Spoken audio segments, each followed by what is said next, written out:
पग पग पर कष्ट घेर रहे हैं। राधा राधा राधा पार करते चले जाओ, घबराना मत। हर शूल इस मार्ग के पथिक के चरणों का फूल बन जाता है। दूर से दिखाई देगा शूल, और जब चरण रखोगे तो बन जाएगा फूल। डरना नहीं, बस डरना नहीं। और माया के मार्ग में हर शूल फूल नजर आता है, फूल समझ करके रखा तो फंस गया। ऐसा शूल चुभा कि आह भी नहीं बोल पाता। बहुत धैर्यपूर्वक, कितना भी संकट पे संकट परिस्थिति हो, नाम नहीं छूटना चाहिए। देख लो, हृदय में देख लो, यहां जरा सी बात आई तो भजन छूट जाता है। अरे जब शरीर ही छूटना है, शरीर ही छूट जाएगा तो इससे बड़ा दुख और क्या आएगा। और वो हमने पहले निश्चय कर लिया है कि मुझे भगवत प्राप्ति करनी। इसका मतलब देह राग पहले ही हम मिटा रहे हैं, फिर घबराना क्या। जरा सा कष्ट आया, भजन छूट गया, हाय हाय करने लगे। देहोपि ममता भाग चेत्र हृषो नात्मवत प्रिय यद्यपि देहस्मिन जीविताशा बलीयसी। तुम जानते हो तुम जीना क्यों चाहते हो? जीना क्यों चाहते हो?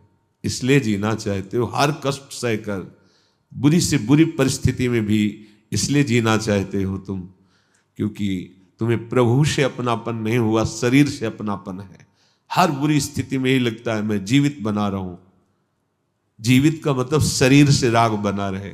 शरीर से राग खत्म हो जाए तो ये शरीर का छोड़ना जैसे सांप केचुल छोड़ता है, कोई कष्ट नहीं होता, ऐसे होता है।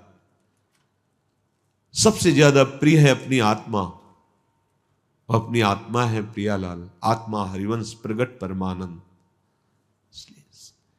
संकटों पर, विपत्तियों पर, दुख पर इतना प्रभावित ना हो जाओ कि तुम्हारा भजन छूट जाए। आखिरी जन्म वाले के लिए बात कह रहे हैं। तुम्हें संसार की बाजार फैलानी तो फैलाइए, अगर समेट करके अपने घर चलना है तो ये बात घर चलने वालों के लिए है। समेट लो, समेटे सो आशिक, फैले सो जमाना। फैलोगे तो जन्म जन्मांतर फैलते ही रहोगे। समेट जाओ। क्या अब चाहे कदम कदम पे संकट और विपत्ति हो, हमारे भजन का तार नहीं टूटेगा। जीत गए आप। पकड़ के देखो भजन। क्या ऐसा भजन पकड़ रहे हो? रोज सत्संग सुनते हैं, जरा सा कोई मान अपमान की बात आवे, निंदा स्तुति की बात आवे, भूल गए प्रभु को, छूट गया नाम। थोड़ा सा सुखद भोग सामग्री, छूट गए प्रभु। नहीं भाई, बहुत घाटे का सौदा। अनंत कृपा की धारा श्री जी ने प्रवाहित कर दी है। अब हमको पहुंचना ही है श्री जी तक। तो हर कदम में हमें संभालते रहना कि हमारा भजन चल रहा है कि नहीं चल रहा। यही प्रार्थना है प्रभु, तुम पर ही है मेरा भार अपार। छूटे नाते रिश्ते सारे, छूटे कुल छूटे परिवार। सब छूटे तो छूटे प्रभुवर, तुम न छोड़ना प्राणाधार। नहीं चाहिए धन या वैभव, नहीं चाहिए पद अधिकार। यही चाह है पाऊं प्रभुवर, सदा तुम्हारा अनुपम प्यार। संकट पर संकट भी आवे, पर टूटे नहीं भजन का तार। सार बात। हे प्रभु, आपसे यही प्रार्थना है, चाहे जितनी व्यथा की, दुख की परिस्थिति हो, जब मैंने अपने जीवन का भार आपको दे दिया है तो अब मुझे अपने दुख पर विचार करने का अधिकार नहीं रह गया है। ये बिल्कुल अच्छे से समझ लीजिए। जैसे मकान हमने दूसरे के नाम कर दिया, वो क्या व्यवहार उस मकान में करता है हमारा अधिकार नहीं, तो हम शरणागत हैं। हमारा शरीर, हमारा हृदय, ये प्रभु के हवाले है। यदि वो चाहते हैं कि पग पग पर इसे दुख मिले, तो फिर हमारा विचार करने का अधिकार ही नहीं रह गया है कि मुझे दुख क्यों मिल रहा है। देखो, अगर चलना है प्रभु के पास तो ये सिद्धांत है, क्यों म्यों करके संसार में फंसना है तो आप देख लीजिए, तुम पर हमारा सारा भार समर्पित हो गया है। और सच्ची मानिए, बहुत बड़ा कृपा विधान हो रहा है। आपको लगता है दुख क्यों दे रहे हैं प्रभु? दुख नहीं दे रहे हैं, हिसाब बहुत कम में निपटा रहे हैं। क्योंकि सिद्धांत है ना, तो भगवान भी सिद्धांत का उल्लंघन नहीं करते। तो जहां हमें सैकड़ों हजारों जन्म सड़ना था, वहां कुछ घंटे मिनट में भुगवा कर आगे बढ़ो और इसी जन्म में परम पद प्रदान कर देते हैं, जीवन मुक्त अवस्था प्रदान। तो हम ऐसे भगवान के विधान को न जानने के कारण कोसने लगते हैं कि भगवान ऐसा दुख क्यों दे रहे हैं। भगवत प्राप्ति करनी है तो नाता केवल इन्हीं से रहना, प्रभु से। अगर आप थोड़ा सा चाह कीजिए तो शेष संभाल वो देंगे। कोई यहां किसी से प्यार नहीं करता, कोई नहीं करता। भूल में मत रहना।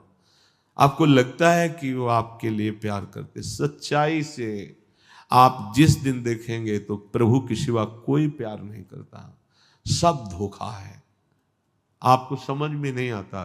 तो ये दृष्टि है, प्रभु के सिवा कोई तुम्हें प्यार नहीं करता। तुम जो औरों को माने हुए हो प्यार करने, वही तुम्हारी दुर्गति का कारण बनता है। कोई यहाँ नहीं। मां के रूप में वही प्यार कर रहे हैं, पत्नी के रूप में वही प्यार कर रहे हैं, पति के रूप में वही प्यार कर रहे हैं। ये जान जाओ तो जीवन मुक्त हो जाओगे, अन्यथा कहीं नहीं। तांडव मचा हुआ है स्वार्थ का। प्यार, प्रेम, ये इसकी परिभाषा ही नहीं समझ में आई कि प्रेम कहते किसे हैं। प्रेम किसे कहते जानते हो? अपने प्यारे को सुख देने का नाम प्रेम है। प्यारा कौन है तुम्हारे सामने? शरीर। तुम जानते हो शरीर के अंदर जो विराजमान तत्व है, जो वास्तविक प्यारा है, उसको तुम जानते हो? नहीं। तो बिन जाने न होए प्रतीति, बिन प्रतीत होए नहीं प्रीति। झूठा तो है ही तुम्हारा प्यार। जिससे प्यार कर रहे हो वो तुम्हारे सामने शरीर है। शरीर में जो अंतर में विराजमान परमात्मा, उसको तो तुम जानते ही नहीं हो, तो झूठा नहीं प्यार तुम्हारा, तो कहां से सच्चा हो गया? प्यार तो सच्चा तब जब जानो जिससे प्यार करते हो। जिससे प्यार करते हो क्या जाना? स्त्री शरीर जाना, पुरुष शरीर जाना, बालक जाना, बूढ़ा जाना। अंदर बैठा हुआ जो नित्य विनाशी परमात्मा, वो प्यार रूप है, उसको जाना क्या? बोले नहीं, तो झूठा तो है ही ना। सत्य कहां तुम्हारा प्यार रहा? सत्य को जाना क्या? नहीं जाना। इसलिए छूटे नाते रिश्ते सारे, छूटे कुल छूटे परिवार। इतना अपार सुख है इस बात में, आप उसे समझ नहीं पाएंगे। गोपीजन कहती हैं प्रभु से कि आप तो कह दिए कि हाँ ठीक है, वृंदावन की शोभा देख ली, आए, हमको भी देख लिया, तो चर अचर सबको हमारा रूप अच्छा लगता है, आपने देख, अब आप वापस जाओ। कैसे जाऊं? क्योंकि आपके सिवा कोई है नहीं, और मेरे मन को आपने बलात् ले लिया है, तो जाए भी शरीर तो करे क्या करे। और आप वापस करो मन। इनको वापस करना आता नहीं है, इनको छोड़ना आता नहीं है। इनका स्वभाव है, एक बार जिसको पकड़ लेते हैं,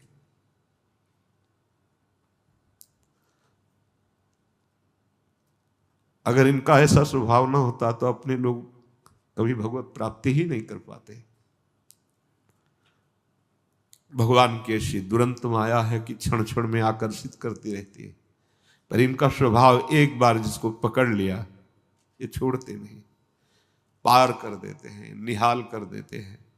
गोपीजन कहते वापस करो हमारा मन। और अगर आप इतने पे भी नहीं समझते तो आगे का जो शब्द था, आप जानते हैं सारे संबंध आपके चरणों में है, ये जीवन आपके चरणों, अभी आपके सामने इस शरीर को भस्म कर दूंगी। गोपीजन कहते अभी इस शरीर को तिनके की तरह नष्ट कर दूंगी, मैंने आपसे प्यार किया है। ये भगवान इसलिए बोल रहे थे कि हमारे रास में प्रवेश पाने का ऐसा जन अधिकारी होता है, कोई रिश्ता नहीं, कोई सुख नहीं, कोई मांग नहीं, कोई चाह नहीं, केवल कृष्ण, केवल कृष्ण, तब वो चिदानंद रास में प्रवेश पाए। हमारे जब तक हृदय में अन्य संबंध, अन्य भावनाएं, अन्य कोई अपना है, तब तक ये छुपे रहते हैं। नहीं, दर्शन मांगने की जरूरत नहीं है, ये ऐसे उदार हैं, ये खेलते रहते हैं साथ, ये प्रेमी जन ही जानते हैं, दूसरे नहीं। जब तक तुम्हारा इस संसार में कोई और है प्रभु के सिवा, तब तक तुम्हें याचना करनी पड़ेगी, दर्शन दे दो, ये कर दो, वो कर दो। और जिस दिन तुम्हारा कोई संबंध ही नहीं रहेगा, केवल एक इन्हीं से संबंध, तो फिर भी नहीं जाने वाले। ये ऐसे प्रेमी हैं, ऐसे प्रेमी हैं। सब छूटे पर हे स्वामी तुम मेरे प्राणाधार हो, ये बात कभी ना छूटे, आपके सिवा कोई नहीं। ये अंदर अंदर से देखो, अंदर से देखो। नहीं चाहिए मुझे आपके इस माया का धन वैभव पद, नहीं चाहिए कोई अधिकार, बस एक चाह आपके अनुपम प्यार में मैं डूबा रहूं।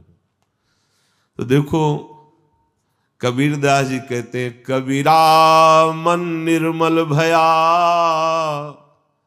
जैसे गंगा नीर, पाछे लागो हरि फिरहे, कहत कबीर कबीर। यदि मन निर्मल हो गया है, कोई संबंध किसी से नहीं, एकमात्र प्रभु से, तो जैसे गाय रंभाती हुई बछड़े के पीछे दौड़ती, ऐसे हरि प्यार करते हैं। भक्तन पाछे यो फिरत जीव बछड़ा संग। अरे हम उनके हैं, वो जो भी हैं उनके हम हैं, उनके सिवा और किसी को मान रखा है, इसीलिए हमारी दृष्टि में वो नहीं आ रहे। नहीं, ऐसा नहीं वो भगवान गरुड़ पर सवार होकर आए, 2 मिनट दर्शन दिए चले गए। प्रेमी है प्रभु, प्रेमी। कबीरदास जी कह रहे, कबीरा मन निर्मल भया, जैसे गंगा नीर, तो पाछे लागे हरि फिरे, कहत कबीर कबीर। अगर तुम हरि हरि जप रहे हो तो हरि तुम्हें जप रहे हैं, तुम्हारे पीछे पीछे हरि डोल रहे हैं। अनुब्रजाम में हम नित्यम पुए उत्तम भी। जो प्रभु ने हम पर कृपा की है, उस कृपा का आदर, जब हमारी ऐसी निष्ठा हो जाती है कि चाहे जितना कष्ट हो, दुख हो, मेरे हरि का ये दुलार है, और हम नाम जब नहीं छोड़ते, तो अंतर में एक दशा प्रकट होती है। वो बातों से नहीं होती। बातन प्रीति न होए सखीरी, ये कैसे, शब्दों की ताकत ही नहीं कि वो बात जो बताना चाहे वो बता सके, क्योंकि अनिर्वचनीयम प्रेम स्वरूप। इसमें ज्यादा प्रपंच नहीं है, ये ज्यादा दिमागी सिस्टम लगाने वाला नहीं है, ये बलिदान होने वाला है। ऐसे कूद गए, देखा नहीं कि परिणाम क्या होगा, कूद गए। नाम निरंतर जपते हुए पूरे जीवन को भगवान के भरोसे, क्यों म्यों ये सब खत्म। तो अंतर उदेग दाह स्थिति आई है। भारी से भारी कष्ट में भी निरंतर नाम जप कर रहा है, तो अंतर उदेग दाह, आखिन प्रवाह आंसू, देखी अटपटी चाह, भीजनी दहन है। अगर पानी गिरे तो आग शांत होती है ना, पर ये अटपटी बात है कि जैसे जैसे आग बढ़ती है वैसे वैसे अशुभ प्रवाह होता है, और जैसे जैसे अशुभ प्रवाह होती है वैसे वैसे और आग बढ़ती चली जा रही। अहो भाग्य, धन्याति धन्य जीवन जो गोविंद के लिए रोना आवे। प्रभु मेरे हैं, प्यारी जो मेरी हैं, ऐसी बात बस ये अनंत जन्मों की समस्त साधनाओं का फल मानो प्राप्त हो गया कि एकांत में बैठकर नाम उच्चारण करते हुए आपको रोना आवे प्रभु के लिए। ये जीवन का लाभ है, इसे ये परम सिद्धि है। ये सब मायाकृत है, और जितनी सिद्धियां हैं सब मायाकृत है। हृदय में एक पता नहीं क्या हो रहा है, एक पीड़ा सी हो रही है, एक अद्भुत आनंद की ऐठन सी हो रही है हरि के स्मरण में। ऐसी स्थिति में सामने होते हरि, उनका जो महामाधुर्य स्वरूप है, आनंद समुद्र, जो मुनिमन ध्यान धरत नहीं पावत, वो स्वरूप, वो सौंदर्य सामने उनके होता है। देखी अटपटी चाह भीजन दहन है, सोईबो न जागिबो। जहां ज्ञान मार्ग की शास्त्र वृत्तियों में पाया गया, न जागृत है, न स्वप्न है, न सुषुप्ति है, एक तुरीय अवस्था है, एक उन्मनी अवस्था है, तो प्रेमियों की बड़ी दिव्य अवस्था होती है। बोले सोईबो न जागिबो, हंसीबो न रोईबो, खोए खोए आप ही में चेतक लहन है। न जग रहा है, न सो रहा है, न स्वप्न अवस्था है, न जागृत है, न सुषुप्ति है, ना हंसना है, ना रोना है, पता नहीं क्या हो रहा है। हंसना किसी विषय को लेकर, रोना किसी विषय, कुछ है ही नहीं। वो क्यों हंस रहा है उसका कोई लक्ष्य नहीं, वो क्यों रो रहा है ऐसी कोई बात नहीं है। बोले पता नहीं चेतक सा, जादू सा उसके ऊपर हो गया है कि उसकी स्थिति बड़ी विचित्र रहती है। न जगना है, न सोना है, न स्वप्न है, न हंसना है, न रोना है, और सब कुछ हो रहा है। अखियां रूप के रंग रंगी, निरखी स्वरूप कुंवरी राधे को न सोई न जगी, ये स्थिति, न सोई न जगी, अखियां रूप के रंग रंगी। जान प्यारे प्राणन बसत पे आनंद घन, बिरह विवश दशा मुकुलों कहनी है। प्राण प्यारे आनंद घन यही प्रकाशित हो गए तो ये दशा आ गई कि न हंस रहा है, न बोल रहा है, न जग रहा है, न सो रहा है, अर्थात सब कुछ हो रहा है पर कुछ नहीं हो रहा उससे। जैसे ज्ञान की विशिष्ट भूमिका में पहुंचा हुआ महापुरुष खाता पीता हंसता चलता सब कुछ करता हुआ कुछ नहीं करता है, कुछ नहीं करता और सब कुछ हो रहा है। ऐसे ही प्रेम की उत्तम भूमिका में आनंद घन प्रभु उसके हृदय में बैठे, कभी हंस रहा है, कभी रो रहा है, कभी आपको जगता दिखाई दे रहा है, कभी सोता, पर न वो जगता है, न सोता है, न हंसता है, न स्वप्न में होता है। वो एक अलौकिक आनंद दशा होती है। जीवन मरण, बहुत ऊंची बात है, जीवन मरण, मरण जीव मीच बिना बन्यो आए, हाय कौन विधि रची नेही की रहन है। जिसको जीवन कहते हैं वो तो मर चुका है। ये जो जीवन है ना, खान पान हंसना खेलना देख, ये तो मर गया। कब मर गया? जब प्रेम मार्ग में कदम रखा जाता है ना, उसी में भस्म हो जाता है। चढ़ के मैन तुरंग पे चली वो पावक माई, प्रेम पंथत कठिन है सबको। मर गया हो तो फिर भी जीवित है। जीवित ऐसे है कि हंसना खेलना बोलना सब कुछ हो रहा है पर उससे कुछ नहीं हो रहा। वो आनंदघन प्रभु में स्थित है। बोले ऐसी स्थिति आकर के हृदय में विराजमान हो गई कि उसका वर्णन ही नहीं कह सकते। ये जाको लह कछु लहन की चाह नहीं में होए, जयति जगत पावन करन प्रेम बरन यह दो। यह है प्रेम स्थिति, जिसको प्राप्त होने के बाद फिर कुछ प्राप्त करना बाकी नहीं रहता। हमारी चित्तवृत्ति जब तक प्रभु में इस कोट से नहीं लगती, तब तक ये प्रेम का रंग हृदय में प्रकाशित नहीं होता। प्रेम एक बहुत बड़ा नशा है, जिसके हृदय में एक बार एक प्याला पी ले प्रेम का, तो पूरे जीवन भर ये नशा नहीं उतरता, जीवन के बाद भी नहीं उतरता। एक बहुत मादक वस्तु प्रेम है, बहुत मधुर आशव है। आशव जिससे लोग मदिरा पीते उन्मत्त हो जाते हैं, उनको पता भी नहीं चलता कि वो कहाँ पड़े हैं, कहाँ खड़े हैं, कैसे। ऐसे ही भागवत में वर्णन है कि उसके वस्त्र हैं कि नहीं हैं, उसको कोई शुद्ध नहीं रहती, ऐसी मादकता उसके अंदर भगवदानंद की चढ़ती है। ये प्रेम एक आशव है, प्रेम आशव। ऐसी छकन होती है, ऐसी उन्मत्तता होती है। एक प्याला तो बहुत बड़ी बात है, एक बूंद भी आ जाए हृदय में, दशा बदल जाए।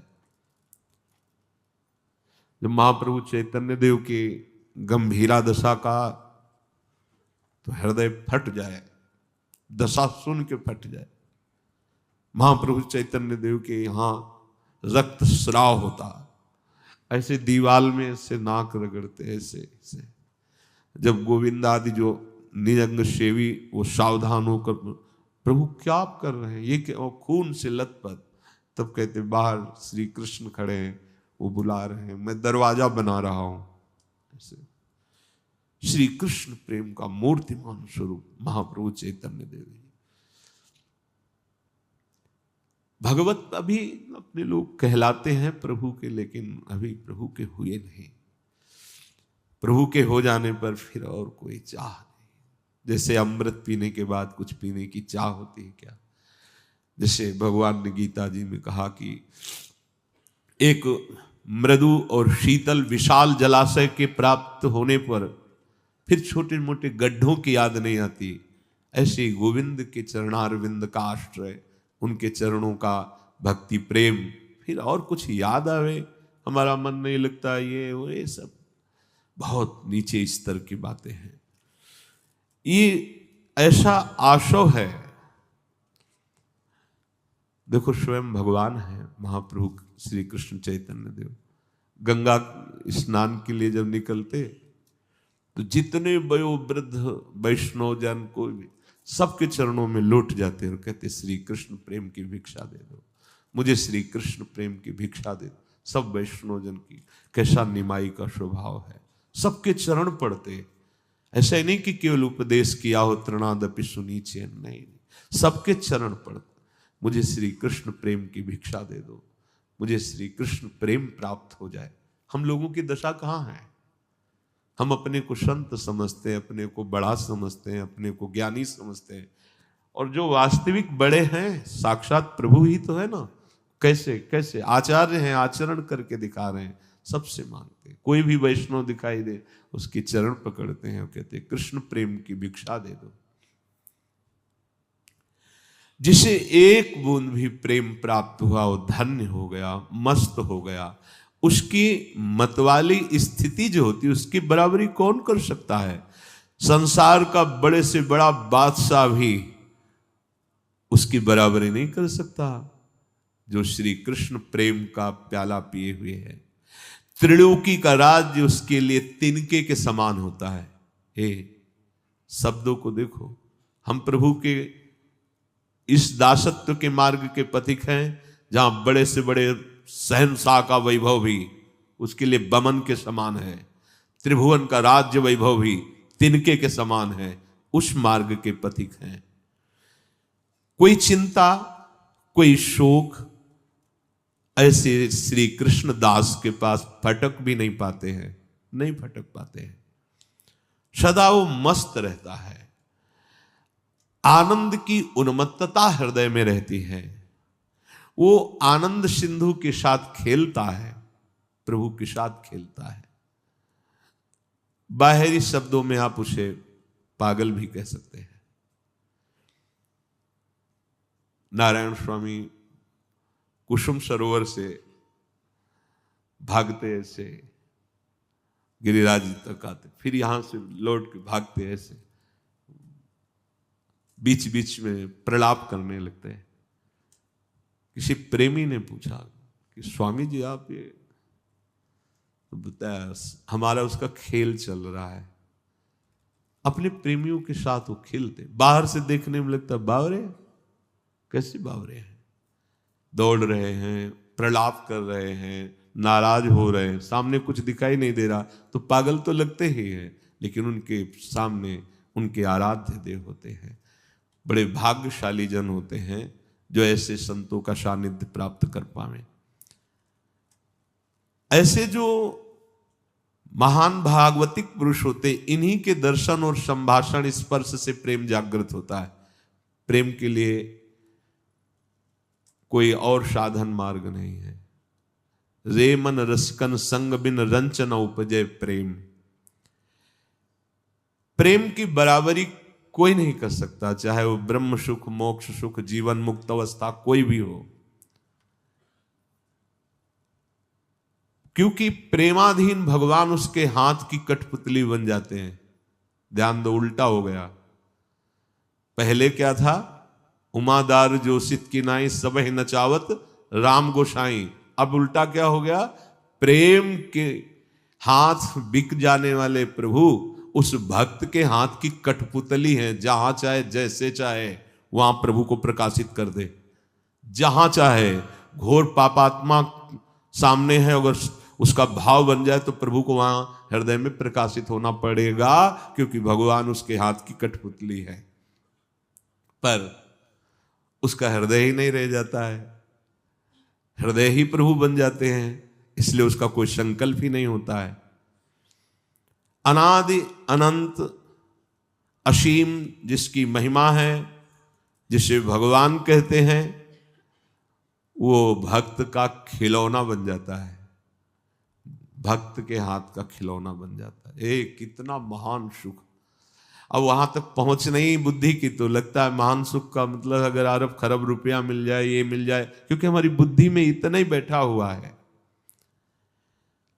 प्रेम का जब प्रादुर्भाव होता है तो सबसे पहले भय को भयभीत करके भगा देता है प्रेम, अर्थात प्रेमी निर्भीक हो जाता है, निर्भय। प्रेम पहला कार्य करता है, भय को भगा देता है। कोई भय नहीं रहता। ऐसा थोड़ी कि मृत्यु का भय या रोग का भय, ये सब वो स्थिति होती है, स्थिति वो बातों से नहीं होती है। भय नाम की वस्तु, सोच कितना आनंद, भय नाम की वस्तु नहीं रहती। और उसकी रुचि को खा जाता है प्रेम। पहले सबसे क्या करता है? भय को भयभीत करके भगा देता है, उसका हृदय निर्भय हो गया। दूसरा, उसकी रुचि को खा गया प्रेम। अब प्रेममयी रुचि हुई, उसकी कोई रुचि ही नहीं, कोई चाह ही नहीं, कोई इच्छा ही नहीं है।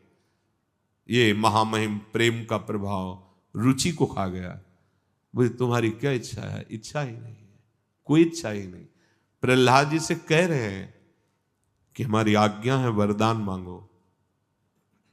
प्रहलाद जी ने कहा आपकी आज्ञा का पालन तो करना ही है, तो नाथ आप ये वरदान दे दो कि हमारे हृदय में कोई कामना ही न रहे मांगने की। ये कोई वरदान? प्रेम ने रुचि को ही खा लिया, अब कोई रुचि ही नहीं रह गई। किंतु इसमें वही जो जानबूझ करके अपने आप को स्वाहा करना चाहता है, वही इस खेल में उतरता है। यहाँ ये भयभीत होने वाले लोग ने कि पैर रखे गरम लगेगा तो वापस हो जाएंगे। प्रेम है, प्रेम खेल ये। नारायण अति कठिन है हरि मिलन की बाट, या में पग पीछे धरे प्रथम शीश दे काट। यहाँ मर के चला जाता है, तो मरना तो है ही यार। एक बार इधर आ जाओ तो अमर अविनाशी असीम सुख को प्राप्त हो जाओगे। उधर तो बहुत बार मर चुके हो। जब रावण ने मारीच से कहा चलो स्वर्ण का मृग बन के और भगवान को लुभायमान करो, तो उसने कहा तुम्हें पता है बिना फण का बाण मारा था तो 100 योजन दूर गिरा था और न जाने कितना समय लग गया, पर आज तक मैं वो भूल नहीं पाया हूं। उनको मैं भ्रमित करूंगा नहीं। तो उसने तलवार खींची और कहा अभी मार दूंगा। तो सोचा मारा तो दोनों जगह जाऊंगा, इधर ये मारेगा उधर रघुनाथ जी मारेंगे। तो उभय भांति देखियो जब मरना, तब ताक्यो रघुनायक। उत्तम बात यही रहेगी कि जहां से मरना मिटता है वहां मरूं जाके, ये मारेगा तो क्या। तो काम क्रोध लोभ मोह मद मत्सर ये तो मार ही रहे हैं, जो चलो इधर आते हैं, थोड़ी जलन सह लेंगे, क्योंकि इनको जब हम स्वीकार नहीं करेंगे तो जलाएंगे, पर फिर वो जलन सदा सदा के लिए शांत हो जाएगी, असीम आनंद का अनुभव होगा। ये प्रेम का पंथ है, इसमें अपनी कोई परवाह नहीं करनी होती। अपनापन प्रभु को दे दिया, वो जाने। अब हमें केवल परवाह इस बात की है कि प्रभु को न भूलें, उनका चिंतन न भूलें। पर है बड़ी टेढ़ी खीर, मानो ऐसा कि नैया भंवर में फंस गई है और डांड फेंक दो। देख लो प्रेम का मार्ग कैसा है कि नैया भंवर में फंस गई, अब तो जरूरी है डांड चलाना, तो कहते फेंक दो और ऐसे हो जाओ। है हिम्मत, फेंक के देख लो। तो बोले भंवर में नैया फंसी तो डूब नहीं जाएगी? बोले भंवर ही गायब हो जाएगी, भंवर ही गायब हो जाएगी, फेंक के तो डांड देखे कोई। और आखिरी में जो भी महान भक्त हुए हैं स्थिति यही आई है। पर बहुत इसीलिए कहा टेढ़ी खीर है। द्रौपदी जी कोई साधारण नहीं, अग्नि से पैदा हुई हैं और श्री कृष्ण की प्रिय हैं, लेकिन पांडवों का भरोसा, भीष्म आदि का भरोसा, फिर अपनी भुजाओं का भरोसा, फिर दांत का भरोसा। अब जब देखा कुछ तो ऐसे, यह है डांड फेंक देना। संभल गया उसी समय, सब कुछ संभल गए। गजेंद्र पूरा हाथी हाथनियां लगकर सहयोग कर रहे हैं, अपना बल उनका बल, जब सब खत्म, हरि, पूरा हरि नाम उच्चारण भी नहीं हो पाया था, हरि बचा लिए थे। इस मार्ग में चलने वाले को भंवर में फंसी हुई नैया पे डांड को ही फेंक दो, ये लो डुबो, अब डुबो आप। ये ऐसा मार्ग है ये, कहीं ऐसा नहीं है कूद गए, अब देख लो अग्नि भी शीतल हो जाएगी। प्रहलाद जी का रोम भी भस्म नहीं हुआ, एकदम आनंद। एक बार तो विश्वंभर भगवान को विश्वास करके अपने जीवन को अर्पित कर दो। ये ककरीली पथरीली दिखाई देती है मार्ग की भूमि, पर बहुत सुहावनी और मंगलमयी होती है। पर इसमें कदम कोई हिम्मत वाला रख सकता है। बहुत ऐसा लगता है कि बहुत कठिन मार्ग है, बहुत सुहावना है। उसको जो चल पड़ा इस मार्ग पे, दूर से देखने वाला नहीं चल पाएगा। प्रेम पंथ ये ऐसा है कि दूर से देख के नहीं चला जाता। इसमें जब दूर से देखोगे तो इसमें बहुत जलन, बहुत अशांति, ऐसा लगेगा। और जब आप इस पे चलोगे तो बहुत सुहावनी डगर है, क्योंकि बहुत प्यारा प्रीतम साथ में रहता है। जो प्रेम की इस वृत्ति में अपने मन को फंसाना चाहता है, तो उससे पहले अपने हृदय में किसी का भी प्रेम न रह जाए, ऐसा खाली करना होता है। यह सहयोग प्रेमी जनों के द्वारा होता है। हृदय में देखो शांत होकर, कौन है तुम्हारा प्रभु? जब उत्तर आवे प्रभु, क्या है तुम्हारे पास? प्रभु। अब आप प्रेम मार्ग के पथिक हो रहे हैं, पर अंदर झांक के देखो ना, कहीं ना कहीं कोई ना कोई बल पकड़े रहता है मन, इसीलिए प्रेम में नहीं डूब पाता है। इस मैदान में चलने वाला चूक नहीं करता। चूक क्या होती है? इस मार्ग के पथिक की चूक क्या होती है? बहुत अनुकूलता आई, आप कोई और प्रभु की सेवा दिखाई दे रहा है, उसने चूक कर दी। बहुत प्रतिकूलता आई, आप मुझे बचा लो, आप मेरा सहयोग कर दो, गए आप। प्रेम मार्ग के पथिक चाहे भारी अनुकूलता हो या भारी प्रतिकूलता हो, अपने प्रभु के सिवा दूसरी तरफ आंख उठा के नहीं देखना। देखो चलो परमार्थ में। ये प्रवचन नहीं है, इसलिए रोज कहते हैं केवल भगवत प्राप्ति के लिए सत्संग है। अगर आप एक दिन का सत्संग अपने जीवन में उतार लें तो आप भगवत प्राप्त महात्मा हो जाएंगे। बने तो रघुबरते बने, बिगड़े तो भरपूर। पूरे आशिक हो प्रभु के, बीच में मत लड़खड़ाओ, पूरा का पूरा भार उनके चरणों में दे दो। फिर देखो कैसा आनंद का अनुभव होता है। आपको लगता है कि प्रभु केवल नरसिंह मेहता जी के हैं, प्रभु केवल मीरा जी के हैं, प्रभु इन बड़े बड़े भक्तों के हैं। नहीं नहीं, जितना उनसे प्यार करते हैं उतना आपसे भी वो प्यार करते हैं।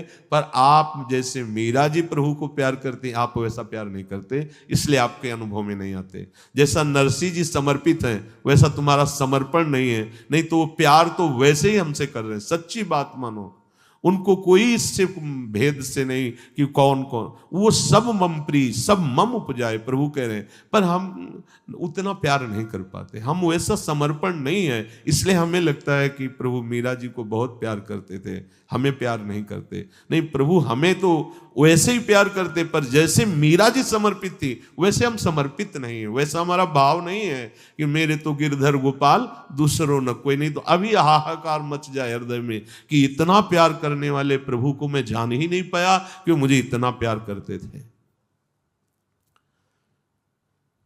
इसलिए आनंद घन सच्चिदानंद में प्रभु के लिए ये जीवन हम समर्पित कर दें।